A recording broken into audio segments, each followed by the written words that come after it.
Okay, well, maybe we should review the curriculum a little bit. A little bit. Let's go over Let's do it. Do you want to get us started?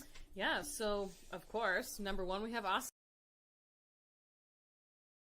which is the physical practice. We definitely go through each and every pose in the entire sequence of Journey into Power and break those down into more manageable chunks.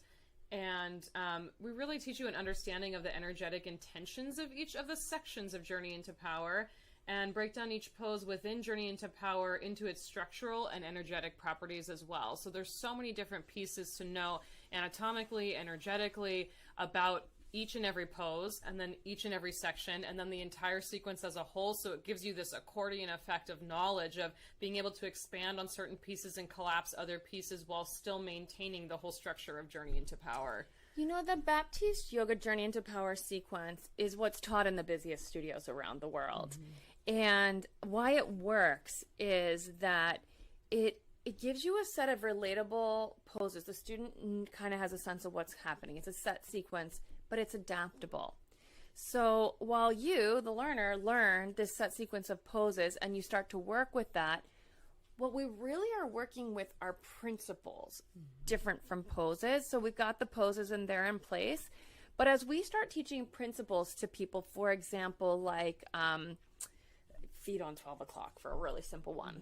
I know for me, whenever I look at my feet, they're turned out, and then that impacts my thigh bones and my pelvis and my lower back. When we get mastery of our principles, our body naturally evolves and adapts into the next pose that is an evolution out of the pose that we are already doing in the sequence. All right, well, what else? We've got teaching techniques. So we teach you the tools to successfully lead a yoga class both in person and virtually. So there are a lot of different moving parts and pieces that have happened since the beginning of the pandemic. And even before that, we were really adapting and creating the best interaction that you could possibly offer for clients coming into the studio and ones that you were seeing virtually as well. So anything from physical things like being louder or taking up more space physically in a space, to how to interact and communicate with students, to how to cue effectively. There are just so many different pieces that come along with teaching in the studio, teaching when you're in front of the front desk before class even starts, and then when you're out in the world outside of the studio. There are a lot of, so you talked about the non-yoga applications.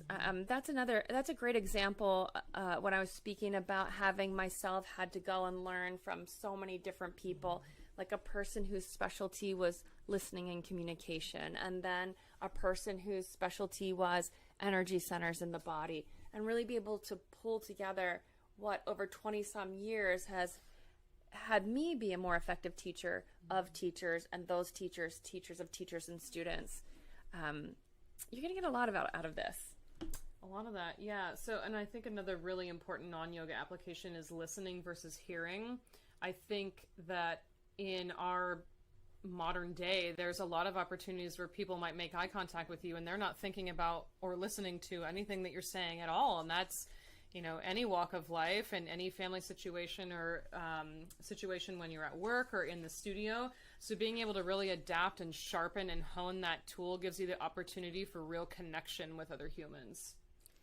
So I'll skim through quickly a few of the other pieces of curriculum. We've meditation, how to lead it, how to do it, the credentialed anatomy component, the leadership development piece, how to lead and coach others, feedback, Baptiste methodology and its principles, personal inquiry and reflection, just learning more about yourself according to what you've discovered about yourself, non-yoga applications, tools and exercises to get you present to what your beliefs and values are, how to create shifts and align your actions to your beliefs and values.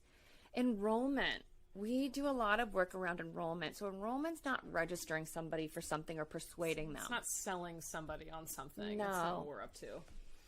You're going to become so passionate about life and energy changing, empowering yourself. You're going to want to share that with other people. And so the enrollment piece teaches you how to share in such a way that you inspire others. Exactly. So you're not selling anybody or trying to convince anybody of anything. you just have so much passion and so much energy surrounding this one particular topic that it just pulls people into what you're talking about. And it lets you live amongst a world of inspired people because that's who's attracted to you. Exactly.